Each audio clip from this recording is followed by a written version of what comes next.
The research vessel Starling had been floating through the empty darkness of the Kepler system for 3 long months.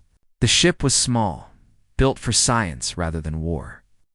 Carrying a crew of 47 scientists, engineers, and support staff, they had come to study distant planets and search for new forms of life. None of them expected to find death waiting for them in the cold vacuum of space. Lieutenant Commander Grace Holloway stood at her station on the bridge, watching the stars drift slowly past the main view screen. She was tired. 3 months of nothing but darkness and data had worn down everyone's spirits. The initial excitement of deep space exploration had faded into routine, and routine had become boredom. Captain Samuel Bright sat in his command chair, reviewing reports on his datapad. He was a patient man, weathered by 20 years of service. With gray hair and calm eyes that had seen both the best and worst of humanity, he believed in the mission. He believed that somewhere out there, humanity would find proof that they were not alone in the universe. He was about to get his wish, though not in the way he had hoped.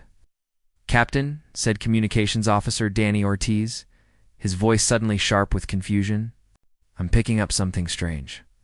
There's a massive energy signature approximately 2,000 kilometers off our port side." Captain Bright looked up from his datapad. "Can you identify it?" "Negative, sir. It just appeared out of nowhere, like it was hiding." The words had barely left Danny's mouth when the view screen flickered and revealed the source of the energy signature. A ship materialized from the darkness, decloaking like a predator revealing itself to its prey. It was enormous, at least 10 times the size of the Starling, with a hull as black as the void around it. Strange symbols covered its surface, glowing with a faint purple light. Grace felt her blood run cold. "That's not human. Red alert," Captain Bright ordered, his voice steady despite the fear that must have been crawling through his chest. "All hands to stations. Danny, open a channel. All frequencies." Danny worked his console with trembling fingers. "Channel open, sir. Unknown vessel. This is Captain Samuel Bright of the human research ship Starling. We are a peaceful scientific expedition. We mean you no harm and carry no weapons capable of threatening your ship. Please respond." Silence filled the bridge. The alien ship hung in space like a dark moon, motionless and menacing. Seconds stretched into minutes. "No response, Captain," Danny said quietly. "Keep trying. Cycle through all known communication protocols." But deep down, Captain Bright already knew that communication was not what these visitors wanted. The alien ship's weapon ports were glowing, charging with energy that promised violence. In the medical bay, 2 decks below, Dr. Megan Shaw was organizing sample containers when the red alert sounded. She was 28 years old, with brown hair tied back in a practical ponytail and eyes that still held the wonder of someone who had never lost her love of discovery. She had grown up in Kansas, surrounded by endless fields and bigger skies, and had spent her childhood dreaming of the stars. Now she was living that dream, serving as the Starling's xenobiologist. Ready to study any alien life they might encounter, she never imagined that alien life would come to study her instead. The ship shuddered violently, throwing Megan against the wall. Emergency lights flickered on as the main power failed. She could hear screaming from somewhere in the corridor, followed by the horrible sound of metal tearing. "All hands, this is the captain." Bright's voice came through the speakers, broken by static. "We are being boarded. Repeat, we are being boarded. Security teams 2 defensive positions. Everyone else, shelter in place, and the transmission cut off." Megan's heart pounded in her chest. She looked around the medical bay for anything that could serve as a weapon, but there was nothing. She was a scientist, not a soldier. Her tools were microscopes and sample kits, not guns and combat training. The door to the medical bay exploded inward. She saw them for the first time then. The creatures that would change her life forever. They were tall, nearly 7 feet, with bodies covered in dark chitinous armor that looked like it had grown from their skin rather than been worn. They had forearms, each ending in clawed hands, and their faces were nightmares of sharp angles and glowing eyes. For eyes per creature, burning with cold purple light, they moved with terrifying speed and efficiency. Megan watched in horror as they swept through the medical bay, securing every human they found. She tried to run, but one of them caught her easily, its clawed hand closing around her arm with impossible strength. "Do not resist," a mechanical voice said. One of the creatures wore a device on its chest that translated its clicking, hissing speech into words she could understand. "Resistance will result in immediate termination." Megan stopped struggling. She was smart enough to know when fighting was pointless. The battle for the Starling lasted less than an hour. The crew fought back with whatever they could find, but they were scientists and engineers facing trained warriors. When it was over, 35 humans lay dead, scattered through the corridors of their broken ship. Only 12 survived.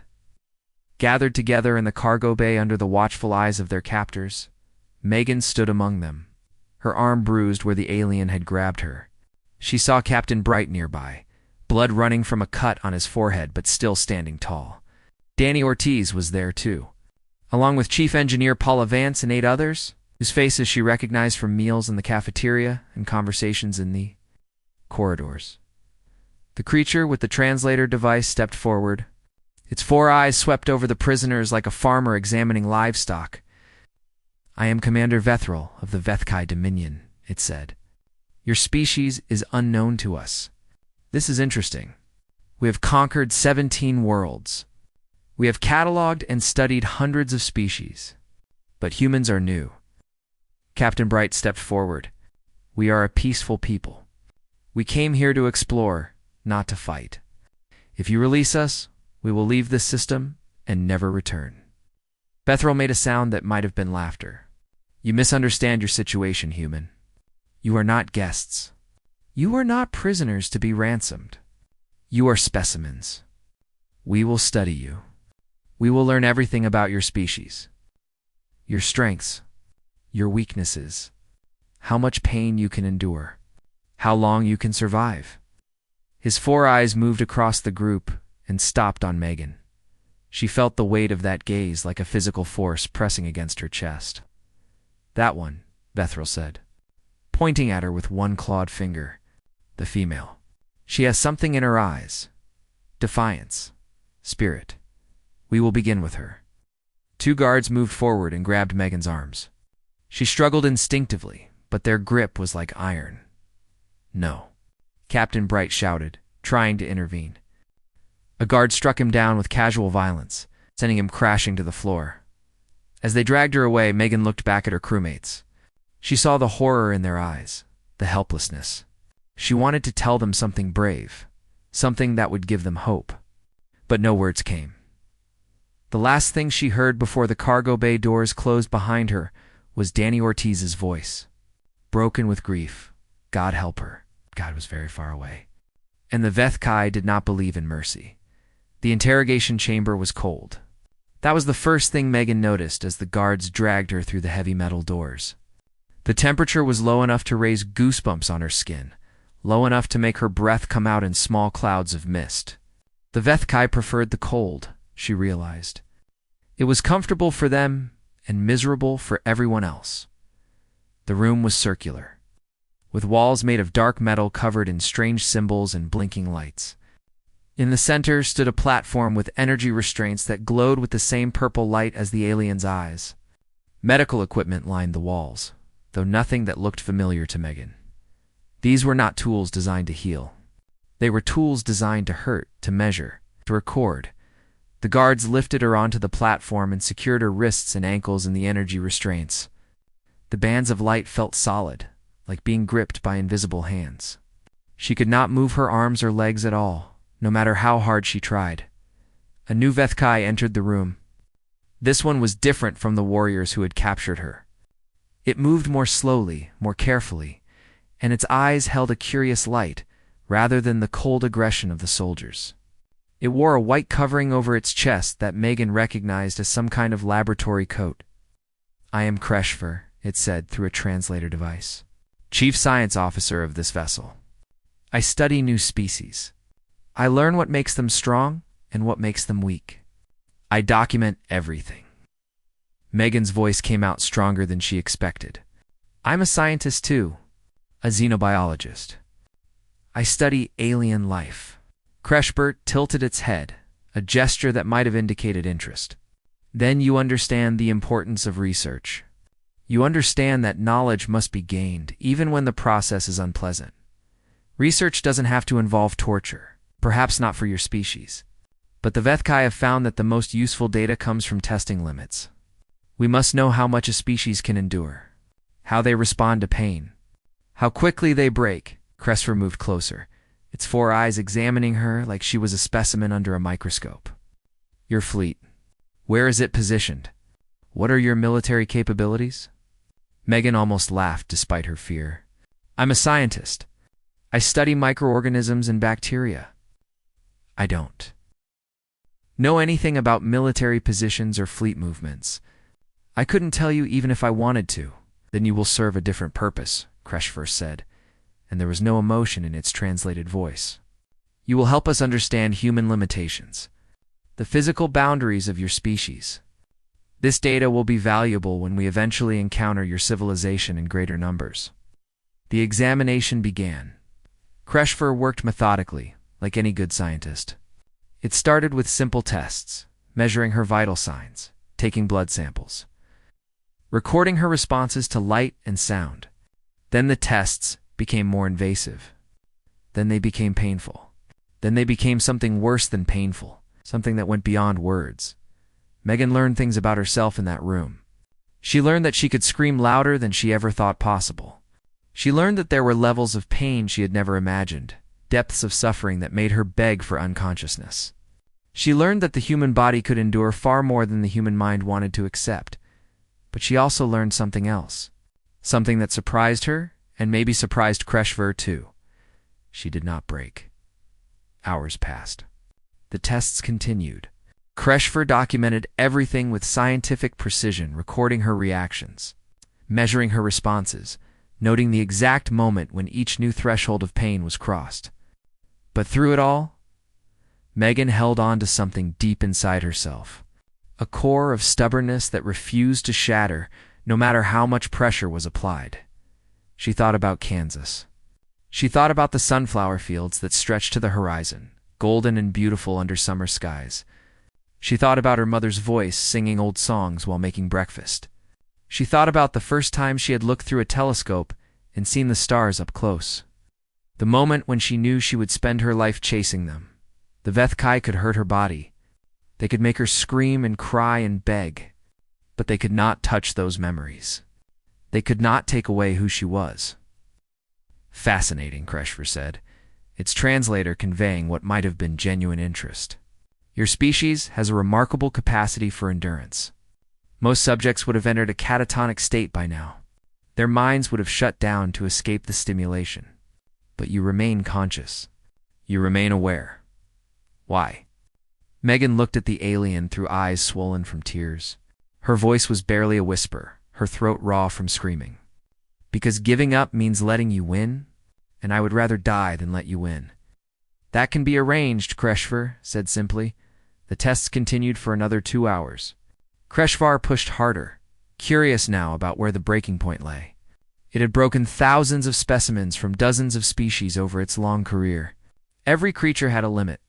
Every mind had a threshold beyond which it could not function. But as the 6th hour ended, it was Megan's body that gave out before her mind did. Subject's cardiovascular system is failing, Kreshver dictated into its recording device. Heart rhythm has become erratic. Blood pressure dropping rapidly. Neural activity remains surprisingly high given the level of physical trauma. Subject appears to be fighting biological shutdown through force of will alone. Megan could feel it happening. Her heart was stuttering in her chest, each beat weaker than the last. Her vision was going dark around the edges. She was dying and she knew it. But even now, facing the end, she felt no regret about her choices. She had not broken. She had not given them the satisfaction of watching her mind shatter. That was worth something. That had to be worth something. You think you know us? She whispered to Kreshver, the words barely audible. You have studied our bodies. You have measured our pain responses. But you don't know anything about what makes us human. Enlighten me, Kreshver said, leaning closer to hear her fading voice. We don't surrender. Even when everything is lost, even when there's no hope left, we keep fighting. It's not logical. It's not rational. But it's who we are. And that's something your instruments will never be able to measure. Her heart stopped at exactly 14:37 by the ship's clock. Kreshovar checked its instruments, confirming what it already knew. Complete cessation of cardiac activity. No brain function detected. The human female was dead. Interesting specimen, it noted for the record. Showed remarkable resistance to standard interrogation protocols. Mental fortitude exceeding all previous estimates for carbon-based bipedal lifeforms. Recommend adjusting baseline expectations for future encounters with this species. It ordered the guards to remove the body and transport it to cold storage. Dissection would begin in the morning. There was still much to learn from the dead, tissue samples to collect, organs to examine. Death did not end the Vethkai's research. It simply moved it to a new phase. The guards unshackled Megan's lifeless body and carried it out of the interrogation chamber. They transported it through cold corridors to the ship's storage section, where specimens were kept at low temperatures until they could be properly examined. They placed her on a metal table in a small room lined with other specimens from other worlds. The lights dimmed automatically as they left, leaving Megan alone in the darkness, dead, gone. Finished, or so the Vethkai believed. But 37 minutes later, something impossible would happen. Something that would change everything the Vethkai thought they knew about humanity. Something that would make them fear the soft creatures they had dismissed as fragile and weak. Because Megan Shaw was not finished fighting. Not even close. The storage room was silent, except for the soft hum of refrigeration units keeping the specimens cold. Bodies from 17 different worlds lay on metal tables throughout the room, each one tagged and catalogued, waiting for dissection. The Vethkai were thorough. They wasted nothing.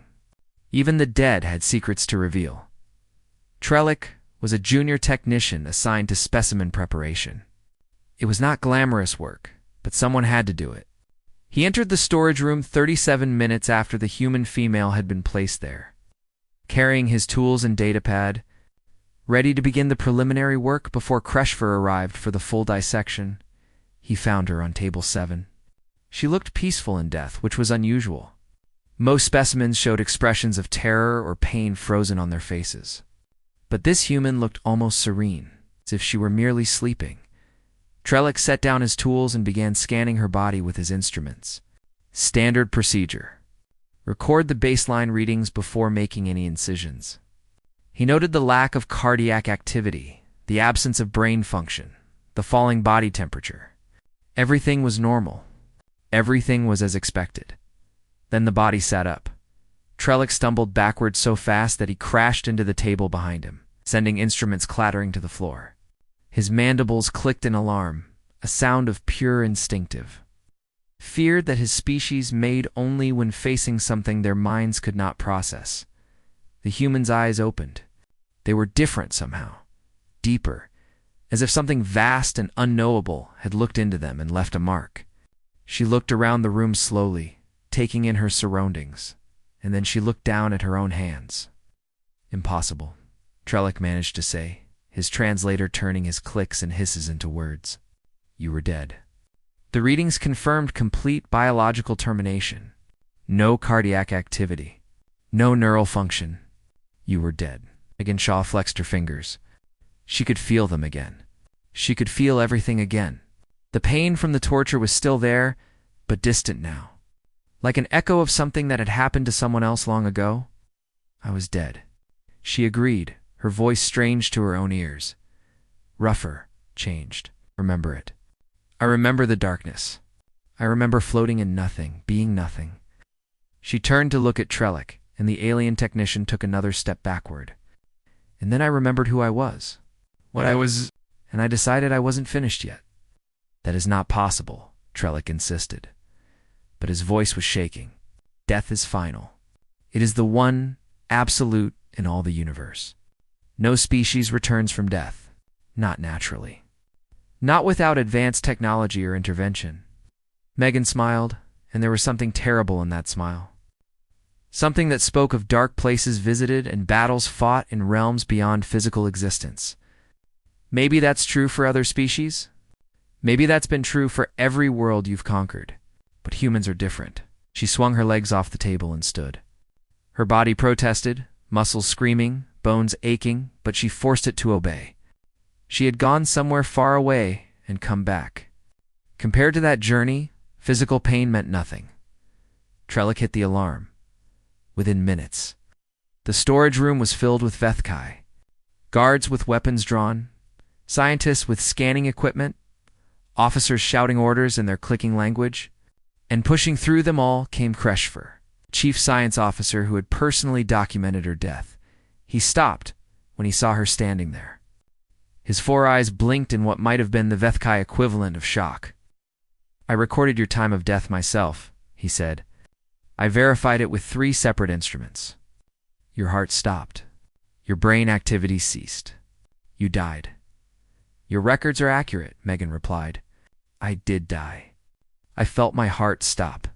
I felt myself fade away into darkness. There was nothing there. No light, no warmth, just emptiness." She met his gaze without flinching. "But I didn't stay there. I fought my way back." "Fought your way back," Kreshfer repeated. "Death is not a battle. It is a biological proc. Once the body ceases to function, consciousness ends. This is basic science. Maybe your science doesn't know everything." A young officer pushed forward, weapon raised. "We should kill it again. Permanently this time. Incinerate the body." Kreshfer raised a hand to stop him. Despite his confusion, his scientific curiosity was overwhelming his fear. "No, this is unprecedented. We must study this. We must understand how it happened." "There's nothing to understand," Megan said. "I'm human. We don't give up. We don't surrender. Not to enemies. Not to pain. Not even to death itself." "That is not an explanation. That is sentiment. Now let me give you an explanation you might understand." Megan stepped forward and every guard in the room tensed, but she did not attack. She simply spoke, and something in her voice commanded attention. "Humans evolved on a world that tried to kill us constantly. Ice ages that should have frozen us. Diseases that should have wiped us out. Predators bigger and stronger and faster than us. We survived all of it. Not because we were the strongest or the smartest, but because we refused to accept defeat." She was walking now, moving slowly among the Vethkai, and none of them stopped her. They were frozen, caught between training and something older.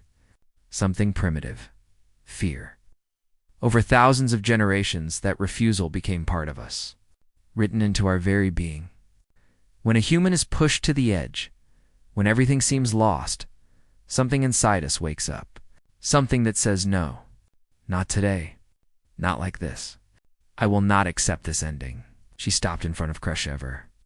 The scientist towered over her armed guards surrounding them both, yet somehow she was the one who seemed dangerous. "I died on your table. I know I did. But in that darkness, I found that voice inside me, the voice that every human carries. And I listened to it. I held on to it. And I dragged myself back into the world through nothing but pure, stubborn will." "Will is not a physical force," Kreshver said, but his voice had lost its certainty. "Isn't it? You've conquered 17 worlds. You've studied hundreds of species. Tell me, Kreshver, how many of them have you seen do what I just did?" Silence. The question hung in the cold air of the storage room. "None," Kreshver finally admitted. "In all my years of research, I have never observed spontaneous resurrection without technological intervention." "Then maybe it's time to update your research." The guards looked to Kreshver for orders. Should they restrain her? Kill her? Study her? They had protocols for everything, but there was no protocol for this. There was no standard procedure for dealing with a dead specimen that refused to stay dead. Kreshver made a decision. Take her to a holding cell. Maximum security. I want full monitoring at all times. Every sensor we have trained on her constantly. If she shows any unusual activity, I want to know immediately." As the guards moved to escort her away, Megan offered no resistance. She had made her point. She had shown them something that would spread through this ship like fire. The soft creatures, the fragile humans. One of them had died and come back, and if one could do it, perhaps others could too. "Kreshver," she said as they led her toward the door. "You should tell your commander something." "What?" "My people will come for us. And when they do, they'll do whatever it takes to get us back. Even if it seems impossible, even if it looks like suicide, they will come. 5 prisoners are not worth the resources required for a rescue mission." Again. Megan smiled again, that terrible smile that spoke of darkness overcome. "That's because you don't understand us. To you, we're specimens, data points. But to humans, every single life matters. Every person is worth fighting for, worth dying for, worth coming back from the dead for." She let them lead her away, leaving Kreshver standing in the storage room surrounded by specimens from 17 conquered worlds. Dead specimens. Specimens that had stayed dead when they were killed, for the first time in his long career. The chief science officer of the Vethkai Dominion felt something he had never experienced before. Doubt word spread through the Vethkai warship like a disease. Soldiers whispered to each other in corridors. Scientists debated in laboratories. Even the lowest maintenance workers knew the story by the end of the day. The human female who had been tortured to death had returned to life 37 minutes later, impossible, unnatural, terrifying, in the holding cells where the surviving human crew members were kept. The whispers reached them too. Guards who had once looked at them with contempt now watched them with something closer to fear. The clicking of their language took on nervous tones. They kept their distance. Captain Samuel Bright sat in his cell with communications. Officer Danny Ortiz and Chief Engineer Paula Vance, the 3 of them had been placed together. Perhaps because the Vethkai did not care about separating prisoners, or perhaps because they wanted to observe how humans behaved in groups. Danny pressed himself against the energy barrier that served as their door, trying to hear what the guards were saying. His translation skills were limited, but he caught fragments, words that sounded like death and return and impossible, repeated over and over. "Something's happening," he said. "They're scared of something." "Maybe help arrived," Paula suggested, but there was little hope in her voice. They all knew how far they were from human space. Rescue would take weeks if it came at all. The cell door opened, and Kreshver entered with 4 armed guards. The chief science officer looked different than he had before, less confident. His 4 eyes moved constantly, as if expecting something unexpected to happen at any moment. "Your species," he said, without greeting. "What are you?" Captain Bright stood slowly, his body still aching from the beating he had received when Megan was taken. "We're human. Just human. You already know this. Now something happened that should not be possible. The female we took for examination, she died. I verified it personally. Complete cessation of all biological function. And then she returned." Danny and Paula exchanged looks of shock. Captain Bright felt something cold move through his chest. "Megan, Dr. Shaw, she's alive? She should not be. No species simply returns from death without intervention. We have conquered races with regenerative abilities that can regrow limbs. We have studied creatures that can enter states of hibernation indistinguishable from death. But once true death occurs, once the brain ceases all activity, there is no return. This is fundamental. This is certain." Kreshver's voice carried something that might have been frustration. "Yet your female died and returned. Explain this." Captain Bright was silent for a moment. He was thinking about all the stories he knew. Stories of soldiers who should have died from their wounds but kept fighting. Stories of mothers who lifted impossible weights to save their children. Stories of explorers who survived conditions that should have killed them 10 times over. He had always thought those stories were exaggerations. Now he wondered. "I don't know if I can explain it," he said finally. "But I can try to help you understand, then speak. Humans evolved on a planet called Earth. It's a harsh world. Not the harshest in the galaxy, probably, but harsh enough. We had ice ages that covered half the planet in frozen death. We had diseases that killed millions. We had predators that saw us as food. By all logic, we should have gone extinct 100 times over. Yet you survived. You more than survived. We thrived. We spread across our entire planet. We developed technology. We reached for the stars. Captain Bright stepped closer to Kreshver, and the guards tensed but did not stop him. Do you know why? Because somewhere in our evolution, we developed something that defies logic. A stubborn refusal to accept defeat. When everything tells us to give up, something inside us says no. Stubbornness is not a biological mechanism for reversing death. Maybe not in the way your science understands it. But humans have done impossible things throughout our history. We've survived injuries that should have been fatal. We've recovered from diseases that should have killed us. We've walked out of disasters that had no survivors. Captain Bright's voice grew stronger. We don't know why. We don't understand the mechanism, but we know it's real.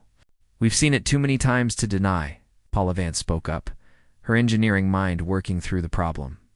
Maybe it's not supernatural. Maybe human consciousness is more resilient than your instruments can measure. Maybe in those 37 minutes, some part of Dr. Shaw never truly stopped. Some deep survival mechanism that kept going even when everything else shut down. We monitored her continuously, Kreshver said. There was no brain activity, no electrical impulse of any kind. Then maybe consciousness isn't just electrical impulses, Danny said quietly. Maybe there's something more. Something your instruments don't know how to detect. Kreshver was silent. The concept of something beyond measurement, beyond scientific understanding, was difficult for his species to accept. The Vethkai believed that everything could be quantified, cataloged, and controlled. That belief had made them conquerors, but now they faced something that challenged the foundation of their worldview. There is another thing you should understand, Captain Bright said. When Dr. Shaw was taken, she was just one of 47 crew members. Just one person. But to us, she matters as much as anyone else. Every human life has value. Every person is worth fighting for. This is inefficient, Kreshver said. Resources should be allocated based on value to the collective. Risking much to save few is illogical. Maybe, but it's who we are. And that's why I know with absolute certainty that help is coming. Your nearest military installation is weeks away at maximum speed. We monitored your distress signal. No response was received before we disabled your communications. Doesn't matter. Someone will notice we're missing. Someone will come looking. And when they find us, they will do whatever it takes to bring us home. As if in answer to his words, an alarm began to sound throughout the ship. A Vethkai officer's voice echoed through the corridors, clicking rapidly in their language. Kreshver's head snapped toward the cell door, his four eyes widening. What is it? Captain Bright asked. Kreshver did not answer immediately. He listened to the announcement, and with each passing second, his expression changed. Confusion gave way to disbelief, and disbelief gave way to something else. Something that looked very much like fear. Ships, he said finally. 5 vessels have entered the system. They bear the same markings as your research ship. How? Danny asked. We're weeks from any human base. But they are approaching at attack speed. Kreshvar looked at the human prisoners with new eyes. You said help would come. You sounded certain. Did you know this would happen? Captain Bright smiled. It was the first time he had smiled since the Vethkai boarded his ship. I didn't know, but I believed. And sometimes, belief is enough. Another announcement came through the speakers. More ships detected. The human vessels were not slowing down. They were accelerating. Your ships are outnumbered and outgunned, Kreshver said. We are a Vethkai warship. We have destroyed fleets larger than this, then destroy them. If you can. There was no threat in Captain Bright's voice. No bravado. Just quiet confidence. The confidence of a man who had seen humans do the impossible before and expected to see it. Again, Kreshver turned and left the cell without another word. The guards followed, sealing the door behind them. Through the energy barrier, the human prisoners could hear the sounds of a ship preparing for battle. Running feet. Shouted orders. The hum of weapons charging. Captain Bright sat down heavily on the bench that served as his bed. Danny and Paula gathered close. "Is it true?" Paula asked. "Did Megan really come back from the dead?" "That's what he said."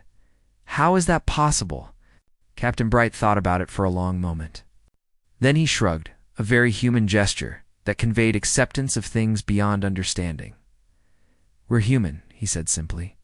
"We don't always know how we do the things we do. We just do them." Outside, the stars were filling with ships. Human ships. Coming to bring their people home, no matter what stood in their way. And somewhere on this alien warship, a woman who had died and returned was waiting. Knowing that the real battle was about to begin, Commander Lucas Perry of the destroyer Artemis had been hunting for the Starling for 18 hours. The research vessel's emergency beacon had led them on a winding chase. Through 3 star systems before they finally caught the signal's origin point, when the massive HFY warship appeared on his view screen, he felt his stomach drop. "That's a dreadnought class," his tactical officer reported, voice tight with controlled fear. "Weapon systems beyond anything in our database. Shields that could withstand sustained bombardment for hours. Sir, that ship could take on our entire fleet and win." Lucas stood at the center of his bridge, hands clasped behind his back. He was 43 years old, with gray streaks in his black hair and eyes that had seen too many battles. He had lost friends to space. He had watched ships burn. He knew exactly what they were up against. "The Starling's crew is on that ship," he said quietly. 47 people. Scientists and engineers. People who signed up to explore, not to fight. "Sir, with respect, we can't win this engagement. The math doesn't work. We're 5 ships against a dreadnought." "I know the math." Lucas turned to face his bridge crew. They were young, most of them. Bright faces full of fear and determination in equal measure. "I also know that somewhere on that ship, our people are waiting for us. Scared, maybe hurt. Definitely hoping someone is coming to help." He looked at the view screen again, at the dark shape of the alien warship hanging in space, like a predator waiting to strike. "To all hands, this is the commander. Battle stations. We're going in." The Artemis was not alone. 4 other ships had answered the emergency call. The cruisers, Defiant and Valor.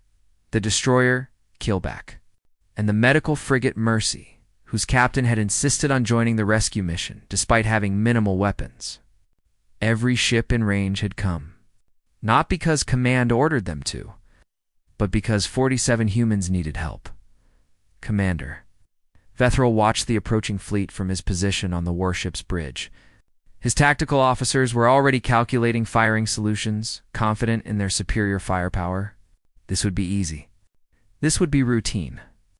5 small ships against his dreadnought. The outcome was predetermined. "They must know they cannot win," he mused aloud. "Their sensors are surely capable of analyzing our weapon systems. They understand the disparity in force." "Perhaps they hope to negotiate," his first officer suggested. "Then why approach at attack speed? Why arm their weapons?" Vethril shook his head, a gesture he had learned from studying other species. "No, they intend to fight. This is not logical. Should we hail them? Offer them the opportunity to withdraw? No. Let them come. Let them throw themselves against us. It will provide useful data about human tactical capabilities." The battle began moments later. The Artemis fired first, launching a barrage of missiles that streaked across the void toward the HFY warship. The dreadnought's shields absorbed the impacts easily, flashing with brief light but showing no sign of damage. Return fire came immediately, a lance of purple energy that carved through space with deadly precision.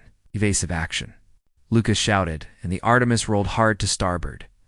The energy beam passed close enough to scorch their hull, but did not strike home.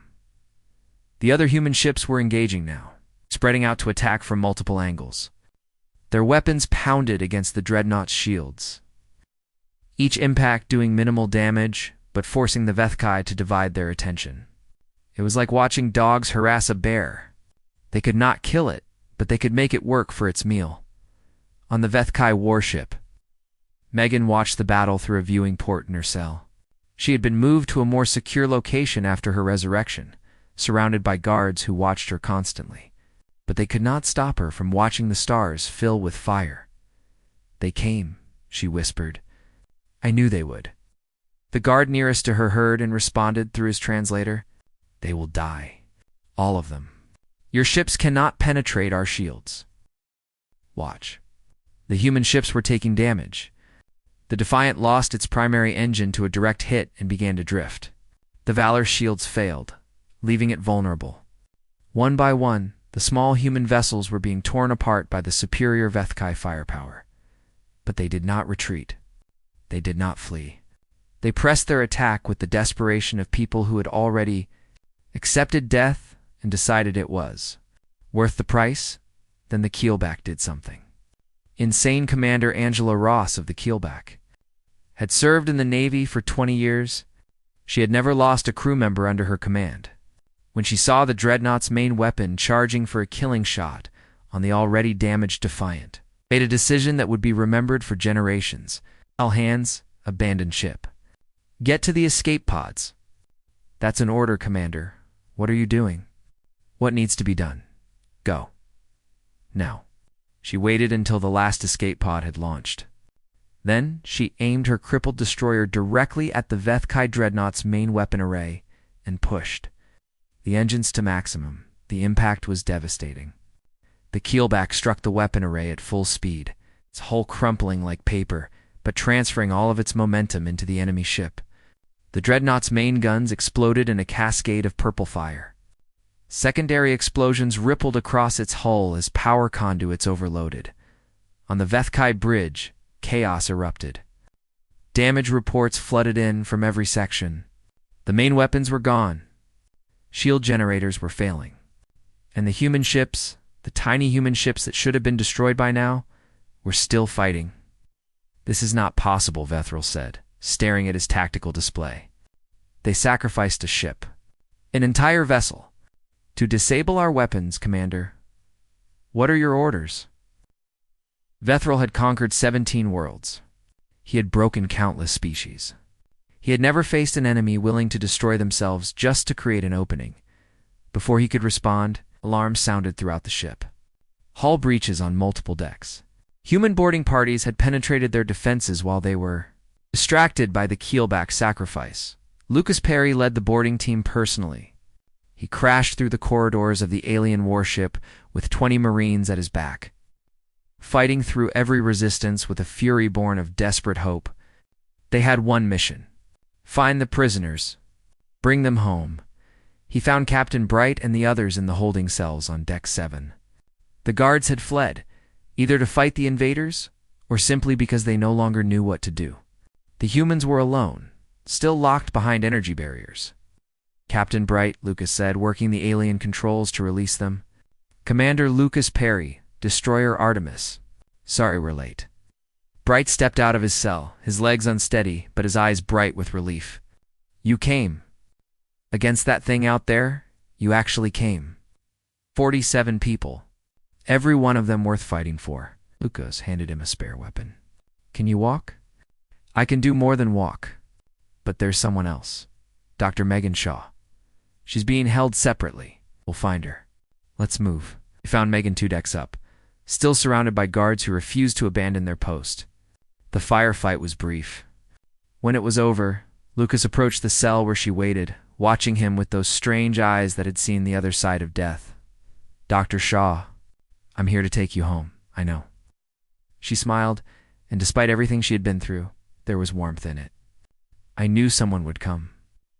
The evacuation was chaotic, but successful.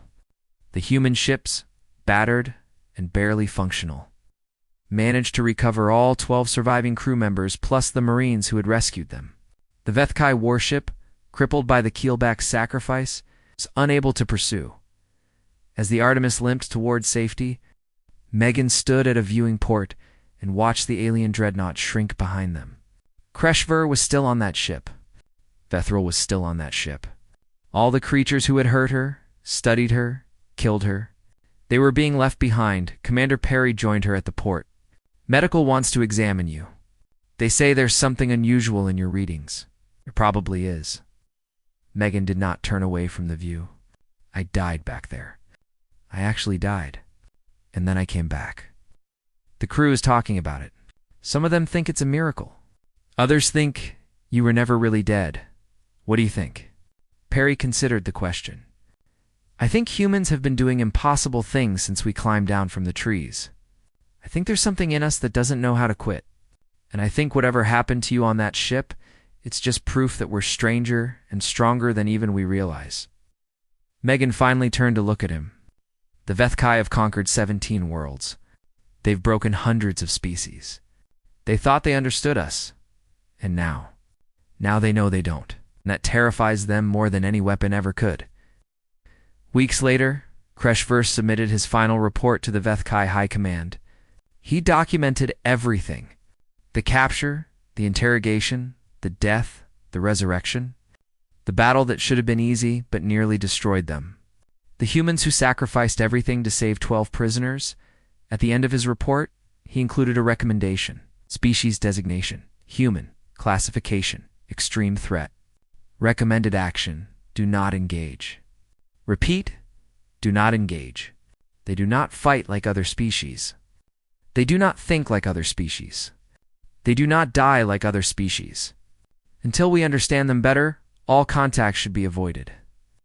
The High Command reviewed the report. They reviewed the footage. They saw the human ships throwing themselves against impossible odds. They saw the destroyer sacrifice itself without hesitation. They saw a dead woman open her eyes and stand up. The recommendation was approved. Unanimously, humanity was added to the list of species marked do not engage. They had conquered 17 worlds. They would not conquer Earth. And somewhere among the stars, Megan Shaw returned to her life. She continued her research. She studied alien microorganisms and dreamed of new discoveries. But sometimes late at night, she would look up at the stars and remember those 37 minutes in the darkness. She had died. She had faced the void, and she had chosen to come back, because that is what humans do. That is what they will always do, and that is why the universe learned to fear them.